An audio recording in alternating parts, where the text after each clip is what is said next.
हर हर महादेव। श्री शिवाय नमस्तुभ्यम। हर हर महादेव। काल हर, दुख हर, दारिद्र हर, कष्ट हर, हर हर महादेव। हर हर महादेव।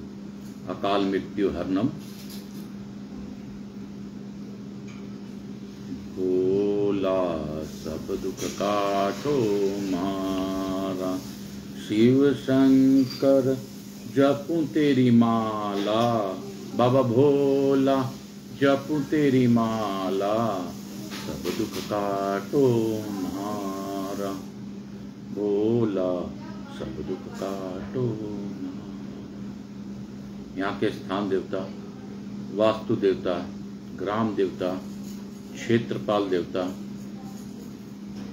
मेरी कुलदेवी के सरस्वती माता, मेरे भोलेनाथ गणेश जी महाराज का आह्वान करते हुए मैं उनसे प्रार्थना करता हूँ कि आप लोग इस शिव महापुराण के कथा के 5वें अध्याय रुद्र संहिता में प्रवेश आज कर रहा हूँ। जो रुद्र संहिता का 5वां पाठ पढ़ूँ वो मेरे द्वारा पढ़ने से लोगों को यह आसानी से समझ में आए, लोग इसको समझ सकें और उन पर मेरे भोलेनाथ की कृपा हमेशा बनी रहे। उनकी इस कृपा से उनके पितरों को मोक्ष मिले, उनके जीवन में पाप का नाश हो और वो लोगों का कष्ट कम हो। साथ ही यह भी प्रार्थना करता हूँ कि हे भोलेनाथ, आप दया सिंधु हैं, दयालु हैं, आप सब पर कृपा करते हैं। आप ही एकमात्र ऐसे देवता हैं जिनका आदि नहीं और अंत नहीं। आपकी उत्पत्ति किसी माता पिता के द्वारा नहीं हुई है, आपकी उत्पत्ति स्वयं हुई है, स्वयंभू हैं आप। हे महादेव, हे स्वयंभू, हे शंकर शंभु, हे भोलेनाथ, आप सब पर दया कीजिए, उनके कष्टों को निवारण कीजिए। मेरी ऐसी प्रार्थना है। मैं आकाश राजगढ़िया बांसल गोत्र पुण्योहम उमा शंकर नारायणी देवी का पुत्र आप सबों देवी देवताओं, यहाँ के स्थान देवता, समस्त देवी देवताओं और मेरे पूर्वजों, मेरे पितरों, मेरे बड़े, मुझसे जो भी बड़े हैं, उन सबों को नमन करते हुए तथा छोटों को प्यार देते हुए मैं आज कथा प्रारंभ करने से पूर्व नाम जाप भजन प्रारंभ करूंगा। क्योंकि पहले जिस भी कथा को आप करते हैं वहाँ का माहौल शुद्ध हो जाए और उसके बाद ही आप कथा वाचन करें। यह कैलाश रूपी जो कथा आप मोबाइल ऑनलाइन पे सुन रहे हैं वो कैलाश में ही बैठकर सुन रहे हैं, ऐसा भाव रखिए।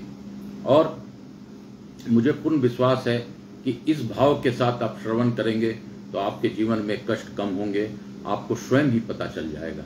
हर हर श्री शिवाय नमस्तुभ्यम। हर हर महादेव।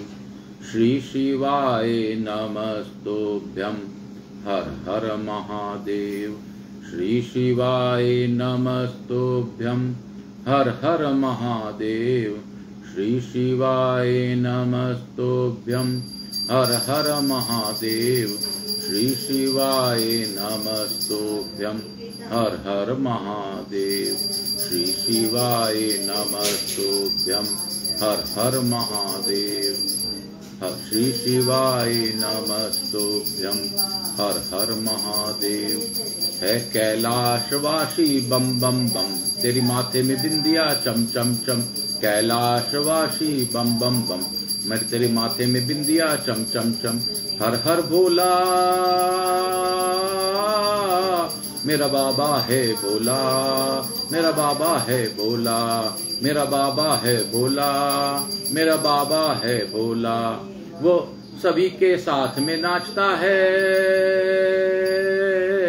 ऐसा भोला। हर हर बम बम, हर हर बम बम। बाबा बम लहरी बम बम भोले, बाबा बम लहरी बम बम भोले।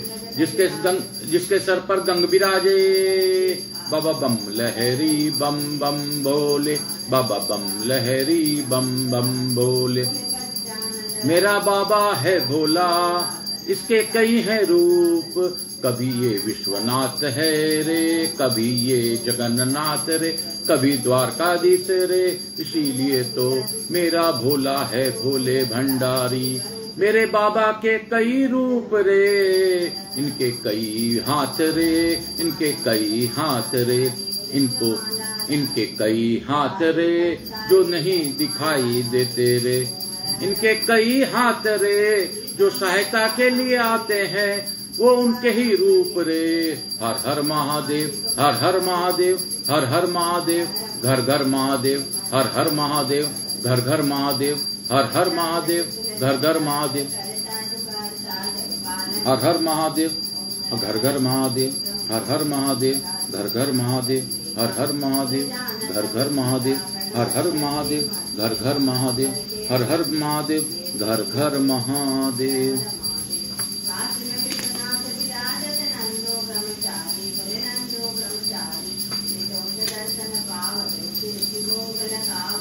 कल हम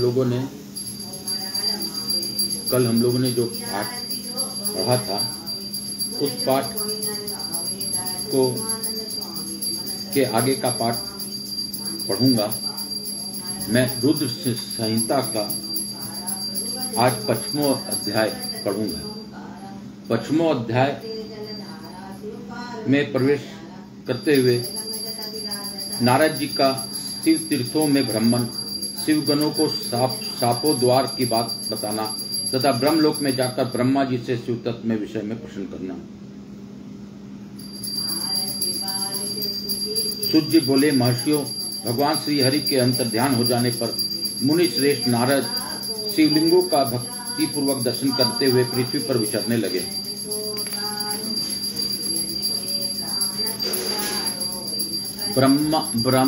ब्राह्मणों भूमंडल पर घूम फिर कर उन्होंने भोग और मोक्ष देने वाले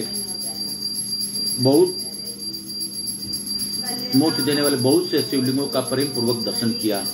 दिव्यदर्शी नारद जी भूतल के तीर्थों में विचर रहे हैं और इस समय उनका चित्त शुद्ध है, यह जानकर वे दोनों शिवगण उनके पास गए। वे दोनों शिवगण साप से उद्धार की इच्छा से आदर पूर्वक मस्तक झुकाकर भली भांति प्रणाम करके मुनि के दोनों पैर पकड़कर आदर पूर्वक उनसे कहने लगे। शिवगण बोले, हे ब्रह्म पुत्र देव ऋषि, प्रेम पूर्वक हम दोनों को बातों को सुनिए। वास्तव में हम दोनों ही आपका अपराध करने वाले हैं, ब्राह्मण नहीं हैं। हे मुने, मैं विप्र आपका अपराध करने वाले हम दोनों शिव के गण हैं।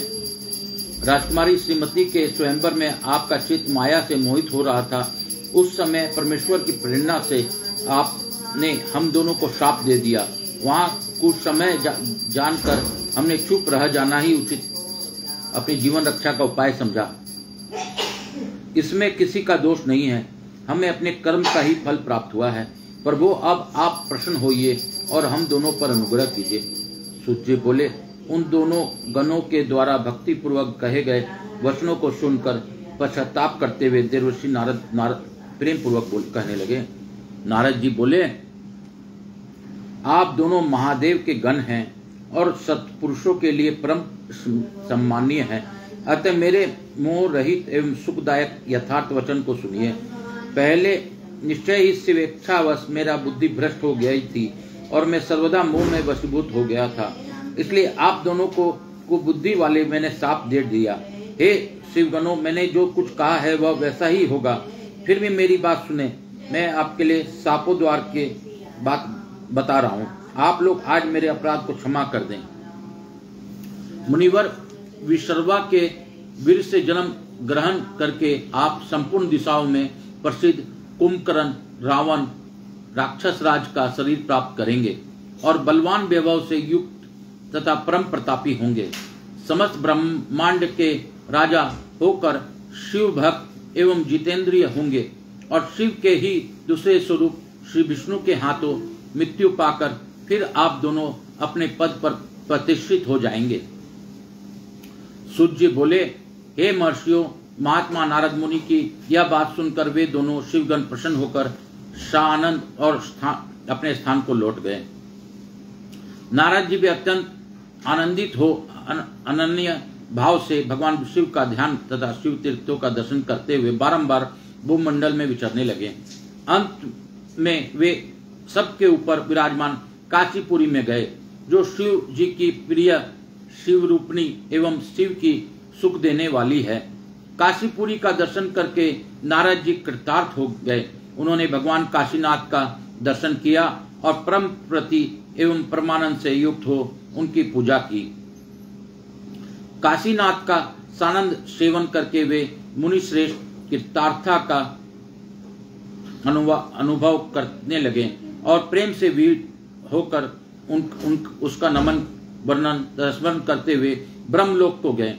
निरंतर शिव का स्मरण करने से शुद्ध बुद्धि को प्राप्त देवर्षि नारद ने वहां पहुंचकर विशेष रूप से शिव तत्व का ज्ञान प्राप्त करने की इच्छा से ब्रह्मा जी को भक्ति पूर्वक नमस्कार किया और नाना प्रकार के स्तोत्रों द्वारा उनकी स्तुति करके उनसे शिव तत्व के विषय में पूछा। उस समय नारद जी का हृदय भगवान शंकर के प्रति भक्ति भाव से परिपूर्ण था। नारद जी बोले, हे ब्राह्मण परम ब्रह्म परमात्मा के स्वरूप को जानने वाले हे पितामह, हे जगत प्रभु, आपके कृपा प्रसाद से मैंने भगवान विष्णु के उत्तम महात्म का पूर्णतया ज्ञान प्राप्त किया है। भक्ति मार्ग, ज्ञान मार्ग, अत्यंत दुस्तर तपो मार्ग, दान मार्ग तथा तीर्थ मार्ग का भी वर्णन सुना है, परंतु शिव तत्व का ज्ञान मुझे अभी तक नहीं हुआ है। मैं भगवान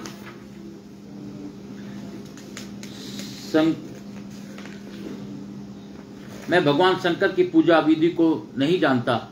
अतः हे प्रभु, आप क्रमशः इन विषयों को तथा भगवान शिव के विषय में चरित्र को मुझे बताने की कृपा करें। हे तात, शिव तो निर्गुण होते हुए भी सगुण है, यह मेरे कैसे संभव है? शिव की माया से मोहित होने के कारण मैं शिव तत्व को नहीं जान पा रहा हूँ। सृष्टि के पूर्व भगवान शिव शंकर किस स्वरूप में अवस्थित रहते हैं और सृष्टि के मध्य में कैसे क्रीड़ा करते हैं स्थित रहते हैं? सृष्टि के अंत में वे देव महेश्वर किस प्रकार से रहते हैं और संसार का कल्याण करने वाले वे सदैव शिव किस प्रकार प्रसन्न रहते हैं? हे विधाता, वे संतुष्ट होकर अपने भक्त और लोगों को कैसा फल देते हैं, वह सब हमें बताइए। मैंने सुना है कि वे भगवान तत्काल प्रसन्न हो जाते हैं। परम दयालु, वे भक्त के कष्ट को नहीं देख पाते हैं। ब्रह्मा, विष्णु और महेश, ये तीनों देव शिव के ही अंश हैं। महेश उनमें पूर्ण अंश हैं और स्वयं भी वे परात्पर शिव हैं।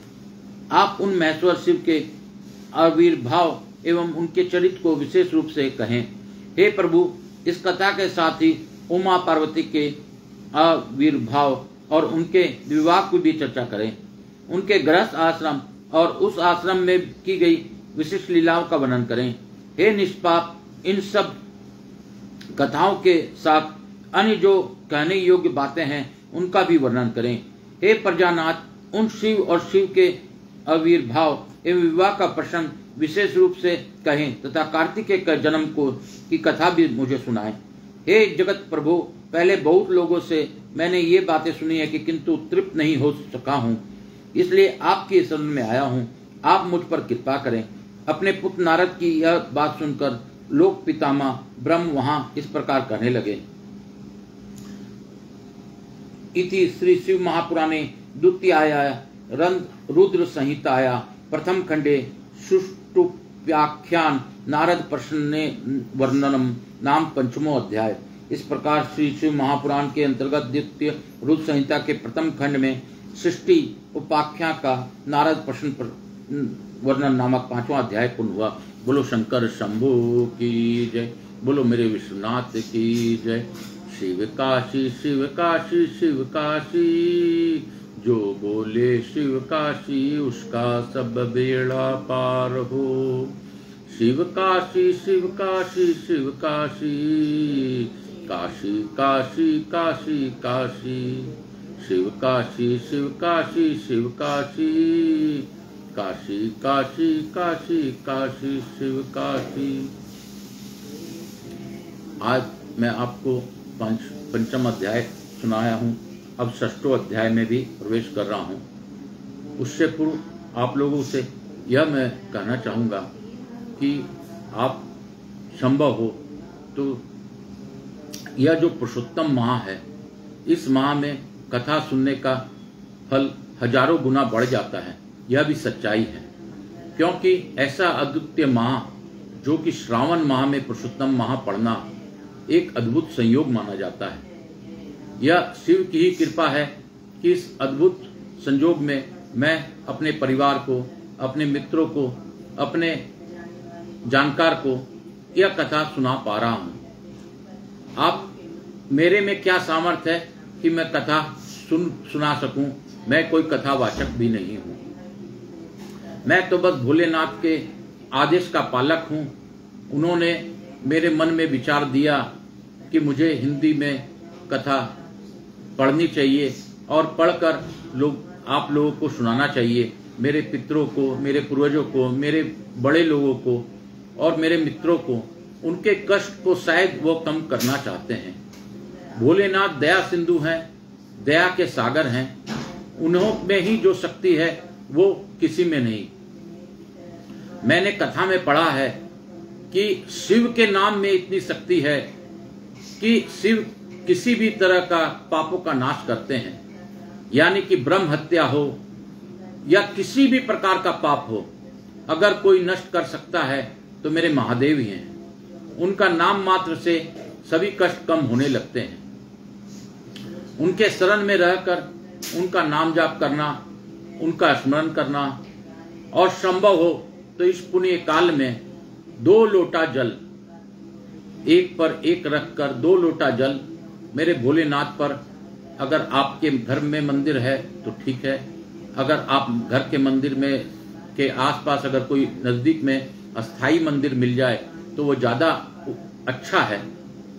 उस पर जाकर, जैसा कि प्रदीप मिश्रा जी ने बताया है, गणेश जी के स्थान में पर प्रथम, फिर कार्तिकेय जी के स्थान पर, फिर अशोक सुंदरी के स्थान पर, फिर पार्वती हस्त कमल में, उसके बाद शिव भोलेनाथ पर ऐसा 2 लोटा जल से अर्पण करना चाहिए।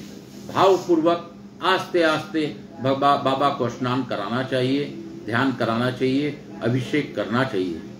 और जो भी आप मंत्र बोले, चाहे श्री शिवाय नमस्तुभ्यम हो, चाहे ओम नमः शिवाय हो, चाहे नमः शिवाय हो, किसी भी मंत्र का उच्चारण करते हुए उनको जल अर्पण जरूर कीजिए। इससे आपके सारे कष्ट जीवन में नष्ट होंगे, यह मुझे पूर्ण विश्वास है।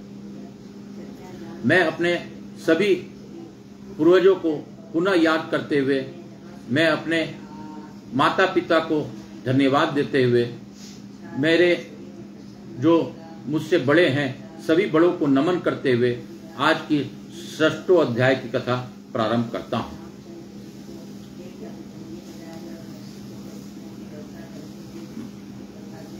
अर्थ 6ठे अध्याय।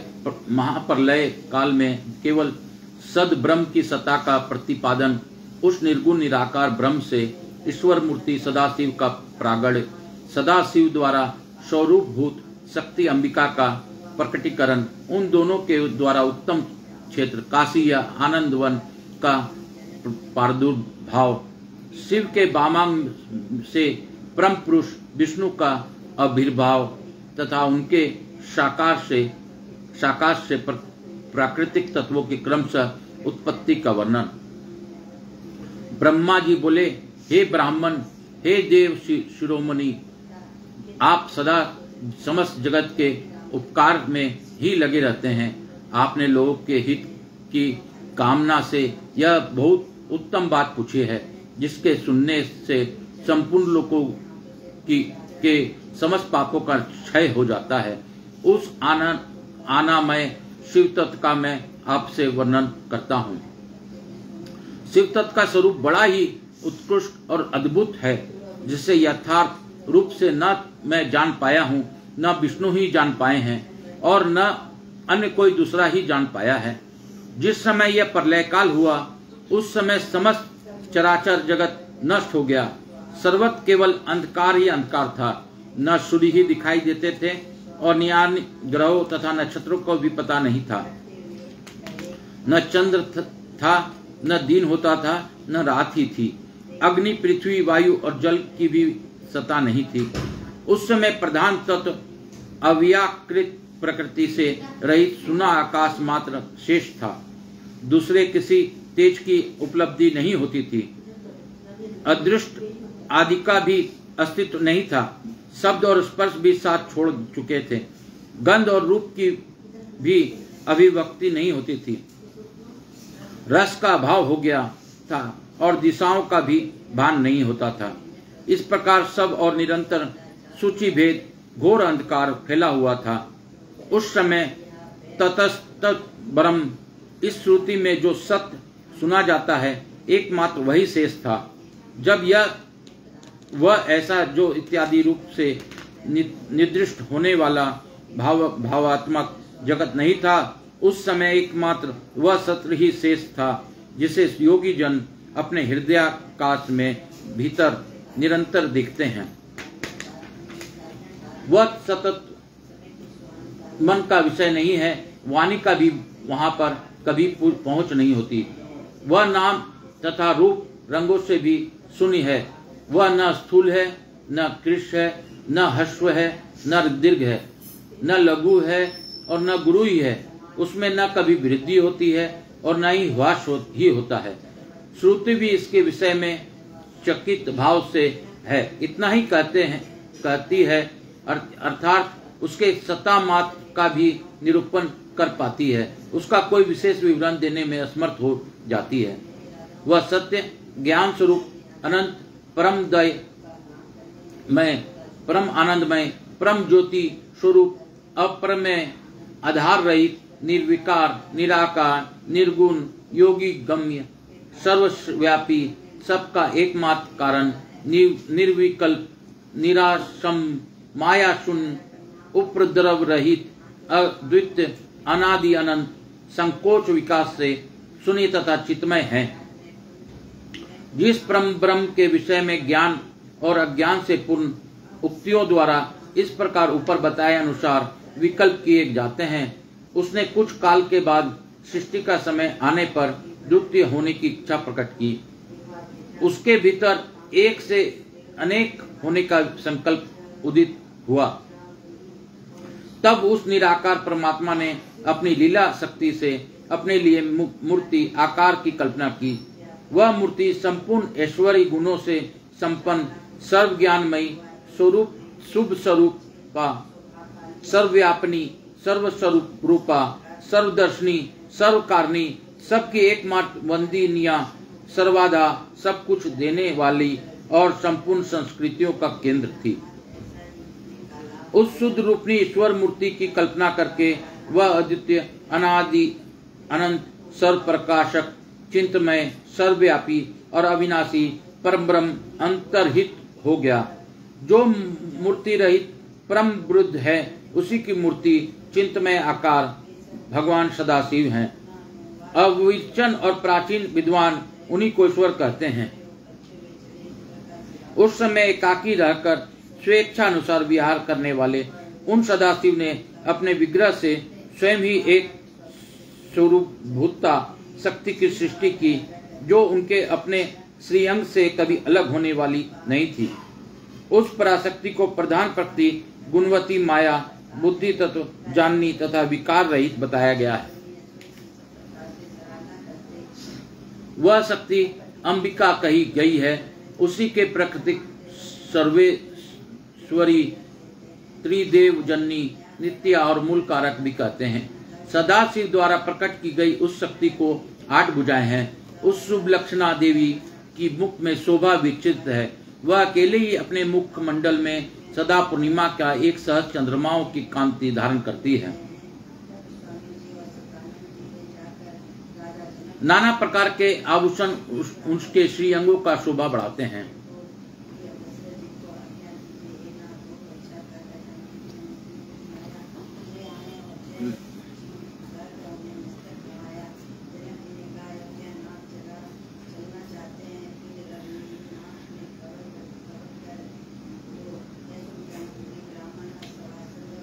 वह देवी नाना प्रकार की गतियों से संपन्न है और उनके अनेक प्रकार अस्त्र धारण करती है।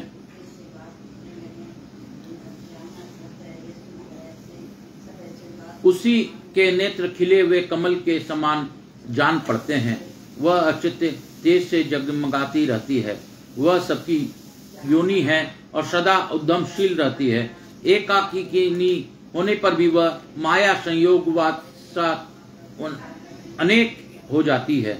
वे जो सदाशिव हैं उसे परम पुरुष ईश्वर शिव, शंभु और अनीश्वर कहते हैं। वे अपने मस्तक पर आकाश गंगा को धारण करते हैं। उनके भाल देश में चंद्रमा शोभा पाते हैं। उनके 5 मुख हैं और प्रत्येक मुख में 3 नेत्र हैं। 5 मुख वाले होने के कारण वे पंचमुख कहलाते हैं। उनका चित्त सदा प्रसन्न रहता है। वे 10 भुजाओं से युक्त और त्रिशूलधारी हैं। उनके श्री अंगों की प्रभा कपूर के समान श्वेत गौर है। वे अपने सारे अंगों में भस्म रमाए रहते हैं। उन काल रूपी ब्रह्म ने एक ही समय शक्ति के साथ शिवलोक नामक क्षेत्र का निर्माण किया था। उस उत्तम क्षेत्र को ही काशी कहते हैं। वह परम निर्वाण या मोक्ष का स्थान है जो सबके ऊपर विराजमान है। वे प्रियतम रूप शक्ति और शिव जो परमानंद स्वरूप है उस मनोरम क्षेत्र में नित्य निवास करते हैं। वह काशीपुरी परमादन रूपनी है। हे मुने, शिव और शिवा ने प्रलय काल से भी कभी उस क्षेत्र को अपने सानिध्य से मुक्त नहीं किया है। इसलिए विद्वान पुरुष उसे अविमुक्त क्षेत्र भी कहते हैं। वह क्षेत्र आनंद का क्षेत्र है। इसलिए पिनाकधारी शिव ने पहले उसका नाम आनंदवन रखा था। उसके बाद वह अविमुक्त है के नाम से प्रसिद्ध हुआ। हे देव ऋषि, इस समय उस आनंदवन में रमन करते हुए शिवा और शिव के मन में यह इच्छा हुई कि किसी दूसरे पुरुष की भी सृष्टि करनी चाहिए, जिस पर सृष्टि संचालन का महान भार रखकर हम दोनों केवल काशी में रहकर इच्छा अनुसार विचरण करें और निर्वाण धारण करें। वही पुरुष हमारे अनुग्रह से सदा सबकी सृष्टि करें, वह पालन करें और अंत में वह सबका संहार भी करें। यह चित्र एक समुद्र के समान है। उसकी चिंता का उत्ताल तरंगे उठ उठ कर उसे चंचल बनाए रहती है। इसमें सत्व गुण रूपी रत्न, तमोगुणी रूपी ग्रा और रजोगुण रूपी मूंगे भरे हुए हैं। इस विशाल चित्र समुद्र को संकुचित करके हम दोनों उस पुरुष के प्रसाद से आनंद कानन काशी में सुखपूर्वक निवास करें। यह आनंदवन वह स्थान है जहां हमारी मनोवृत्ति सब ओर से सिमट कर इसी में लगी हुई है तथा जिसके बाहर का जगत चिंता से आतुर प्रतीत होता है। ऐसा निश्चय करके शक्ति रहित सहित सर्वव्यापी परमेश्वर शिव ने अपने वाम अंग के 10वें अंग पर अमृत का सिंचन किया। वहां उसी समय एक पुरुष प्रकट हुआ जो तीनों लोक में सबसे अधिक सुंदर था। वह शांत था, उसका सत्गुण की अधिकता थी तथा वह गंभीरता का अथाह सागर था। मुने, क्षमा गुण से युक्त उस पुरुष के लिए ढूंढने पर भी कहीं कोई उपमा नहीं मिलती थी। उसकी कांति इंद्रनील मणि के समान श्याम थी। उसके अंग अंग में दिव्य शोभा छिटक रही थी और नेत्र प्रफुल्ल कमल के समान शोभा पा रहे थे। उसके श्री अंगों पर सर्ववर्ण सुदृश कांति वाले 2 सुंदर रेशमी पीताम्बर शोभा दे रहे थे। किसी से भी पराजित न होने वाले वह वीर पुरुष अपने प्रचंड भुज दंडों से सुशोभित हो रहा था। तदनंतर इस पुरुष ने परमेश्वर शिव को प्रणाम करके कहा, हे स्वामी, मैंने मेरे नाम निश्चय कीजिए और काम बताइए। उस पुरुष की यह बात सुनकर महेश्वर भगवान शंकर हंसते हुए मेघ के समान गंभीर वाणी में उससे कहने लगे। शिव जी बोले, हे वत्स, व्यापक होने के कारण तुम्हारा विष्णु नाम विख्यात होगा। इसके अतिरिक्त और भी बहुत से नाम होंगे जो भक्तों को सुख देने वाले होंगे। तुम सुस्थिर होकर उत्तम तप करो, क्योंकि वह समस्त कार्यों का साधन है।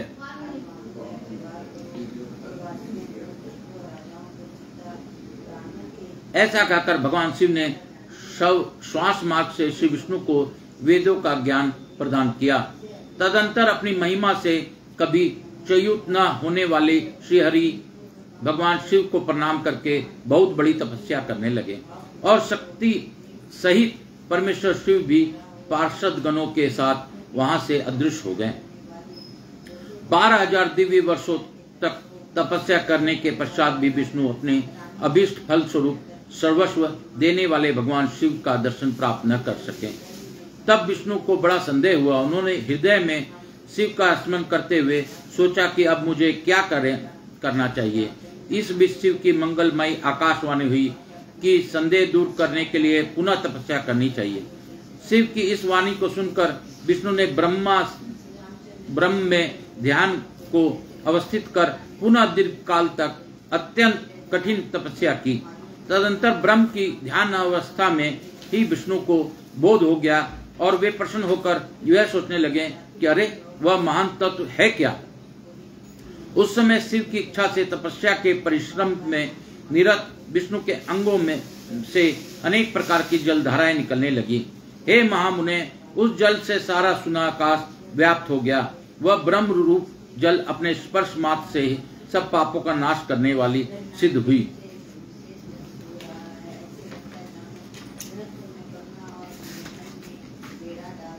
उस समय थके हुए परम पुरुष विष्णु मोहित होकर दीर्घ काल तक बड़ी प्रसन्नता के साथ उसमें सोते रहे। नार अर्थात जल में शयन करने के कारण भी उनका नारायण यह श्रुति सम्मत नाम प्रसिद्ध हुआ। उस समय उन परम पुरुष नारायण के अतिरिक्त दूसरी कोई प्राकृतिक वस्तु नहीं थी। उसके बाद ही उन परमात्मा महात्मा नारायण देव से यथा समय सभी तत्व प्रकट हुए। वे महामते, हे विद्वान, मैं उन तत्व का उत्पत्ति का प्रकार बता रहा हूँ, सुनिए। प्रकृति से महातत्व प्रकट हुआ और महातत्व से सात्विक तीनों गुण, इन गुणों के भेद से ही त्रिविध अहंकार की उत्पत्ति हुई। अहंकार से 5 तन्मात्राएं हुई और उन मात्राओं से 5 भूत प्रकट हुए। उसी समय ज्ञानेंद्रियों और कर्मेंद्रियों का भी प्रादुर्भाव हुआ। हे मुनिश्रेष्ठ, इस प्रकार मैंने आपको तत्वों की संख्या बताई है। इसमें पुरुष को छोड़कर शेष सारे तत्व प्रकृति से प्रकट हुए हैं, इसलिए सब के सब जड़ हैं। तत्वों की संख्या 24 है। उस समय एकाकार हुए 24 तत्वों को ग्रहण करके वे परम पुरुष नारायण भगवान शिव की इच्छा से ब्रह्म रूप जल में सो गए। इति श्री शिव पुराण महापुराणे द्वितीया रुद्र संहिता प्रथम खंडे सुष्टुपाख्यान विष्णु उत्पत्ति वर्णनम नाम 6 अध्याय। इस प्रकार शिव महापुराण के अंतर्गत द्वितीय रुद्र संहिता के प्रथम खंड में सृष्टि उपाख्यान का विष्णु उत्पत्ति वर्णन नामक 6 अध्याय पूर्ण हुआ। ओम नमः शिवाय, हरि ओम नमः शिवाय, हर हर भोले नमः शिवाय। शिव गंगाधराय, शिव गंगाधराय, हर हर भोले नमः शिवाय। शिव रामेश्वराय, शिव रामेश्वराय, हर हर भोले नमः शिवाय, नमः शिवाय, नमः शिवाय। शिव काशी विश्वनाथाय, शिव काशी विश्वनाथाय, हर हर भोले नमः शिवाय, नमः शिवाय, नमः शिवाय। आज की कथा जो मैं पढ़ पाया, मैं पढ़ सका, मुझसे जो समझ में आया कि विष्णु जी की उत्पत्ति शिव के 10वें हिस्से से हुई और विष्णु जी के पिता इसीलिए भगवान भोलेनाथ कहे जाते हैं। और आप तो यह जानते हैं कि ब्रह्मा जी की उत्पत्ति विष्णु के नाभि कमल से हुई, इसलिए विष्णु जी के पुत्र ब्रह्मा जी हुए। लेकिन सच्चाई क्या है? सच यह है कि शिव के ही ये तीनों रूप हैं। शिव के अनेक रूप हैं, शिव के 5 मुख हैं। यह भी सच है कि वो त्रिपुरारी के 5 मुख हैं और 5 मुख में 3 नेत्र हैं। उनके त्रिनेत्र का कहने का मतलब है कि उनके हर 5 मुख के तरफ में, हर एक मुख में 3 नेत्र हैं। वह त्रिपुरारी हैं, वह सबकी कामनाओं को पूर्ण करने वाले त्रिदेव हैं। काशी, शिव काशी मात्र एक काशी का वर्णन आनंदमय वर्णन आनंद वन के नाम से किया गया है। वह आनंद वन और कुछ नहीं, काशी ही है। यानी कि काशी विश्वनाथ का महत्व बहुत ही है, वो मोक्षदायिनी है। और यह भी सच है कि अगर किसी का मृत्यु काशी क्षेत्र में होता है तो उसको लेने के लिए मेरे भोलेनाथ ही आते हैं। यह भी सच्चाई है। तो हमें कर्म ऐसा करना चाहिए कि हमें मुक्तिदायिनी काशी का दर्शन होते रहे और मृत्यु के समय हम काशी विश्वनाथ में रह सकें। आगे मैं अपने पूर्वजों को नमन करते हुए, अपने सभी इष्टों को नमन करते हुए, अपने मेरे से जो भी बड़े हैं उन सबों का नमन करते हुए और मेरे से जो छोटे हैं उन सबको आशीर्वाद देते हुए मैं इस कथा को यहीं पर विराम दूंगा। उससे पहले 2 मिनट हम लोग भगवान का नाम जप करेंगे और प्रार्थना करेंगे। उससे पहले जैसे मैं कर रहा हूं, क्योंकि आपने रामानंद सागर का सीरियल देखा होगा। सब अपने परिचय के आगे मैं दशरथ पुत्र राम, उन्होंने कभी नहीं कहा मैं राम। तो इसलिए हमें भी अपने ईश्वर के सामने प्रार्थना इस प्रकार करनी चाहिए। जो भी आपको मन में है, आपकी जो इच्छा है, उस मन में इस प्रकार प्रार्थना करें।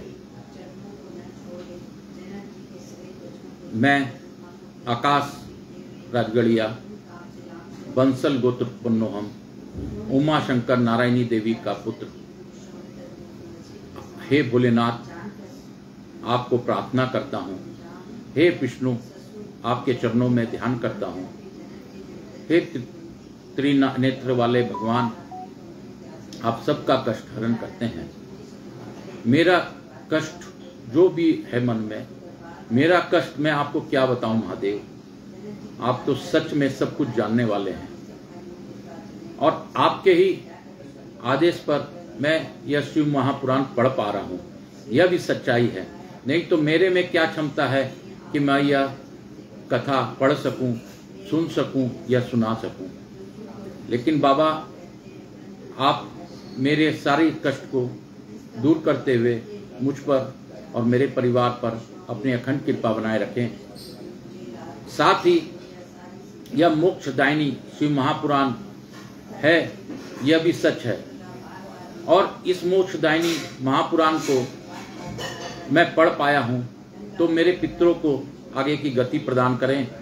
हे महादेव, हे विष्णु, मैं आपसे यह इच्छा रखता हूँ कि हमने प्रयास किया, सभी प्रकार के प्रयास किए, लेकिन शायद कोई पितर की मुक्ति नहीं हो पाई, शायद।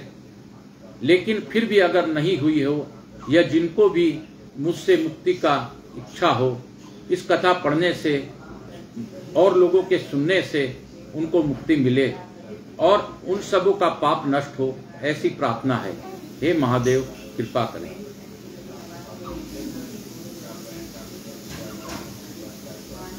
ओम नमः शिवाय, हरि ओम नमः शिवाय, हर हर भोले नमः शिवाय।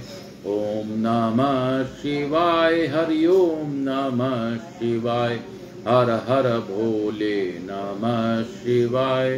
ओम नमः शिवाय, हरि ओम नमः शिवाय, हर हर भोले नमः शिवाय। ओम नमः शिवाय, हरि ओम नमः शिवाय, हर हर भोले नमः शिवाय। नमः शिवाय, नमः शिवाय, नमः शिवाय। श्री शिवाय नमस्तुभ्यं, नमः शिवाय, नमः शिवाय। हे बाबा भोलेनाथ, आपकी दया से मैं इकट्ठा पढ़ पाया, इसके लिए धन्यवाद। कल मुझे 5 पत्र का बेलपत्री भी प्राप्त हुआ है, आपको दर्शन करा रहा हूँ। ये 5 पत्ती का बेलपत्र के दर्शन से कहा गया है कि पंचमुखी शिव का प्रतीक है और इसके दर्शन मात्र से आपके सभी कष्ट कम होंगे। जैसे ये मुझे मिला, मैंने शिव महापुराण में ही रखा है। शिव महापुराण में रखने का एकमात्र कारण यही है कि शिव महापुराण साक्षात शिव हैं, और शिव हैं तो शिव के पास ही रखना मेरा लक्ष्य था, इसलिए मैंने इसको यहीं पे रखा है। इसका दर्शन आपको करा रहा हूँ। हर हर महादेव, श्री शिवाय नमस्तुभ्यम। इसके साथ ही आज की कथा को यहीं पे विराम देते हुए आप सबों को शिव महापुराण का दर्शन कराते हुए मैं इस कथा को यहीं पे विराम दूंगा, और आप लोगों को पुनः नमन करते हुए, मेरे पितरों को याद करते हुए, और मेरे जो भी पूर्वज अगर कोई मुझसे कोई उपेक्षा रखते हों तो उनको इस कथा का लाभ मिलते हुए उपेक्षा उनकी पूर्ण हो, ऐसी कामना करता हूँ। क्योंकि यह भी सच है कि जब तक हम लोग शिव सानिध्य में रहते हैं तब तक भगवान विष्णु उनके हमारे पितरों के साथ बैठते हैं, इतने देर उनके साथ बिताते हैं, और हमारे पितर हम लोगों को आशीर्वाद देते हैं कि हम लोगों ने कथा सुना, इसके श्रवण मात्र से उन लोगों को यह लाभ मिला, तो हम लोग को उनका लाभ मिले, ऐसी कामना करते हुए, हमारे कष्ट दिन पर दिन कम हो, ऐसी प्रार्थना करते हुए आज की कथा यहीं पर विराम देता हूँ। हर हर महादेव, श्री शिवाय नमस्तुभ्यम। हर हर महादेव।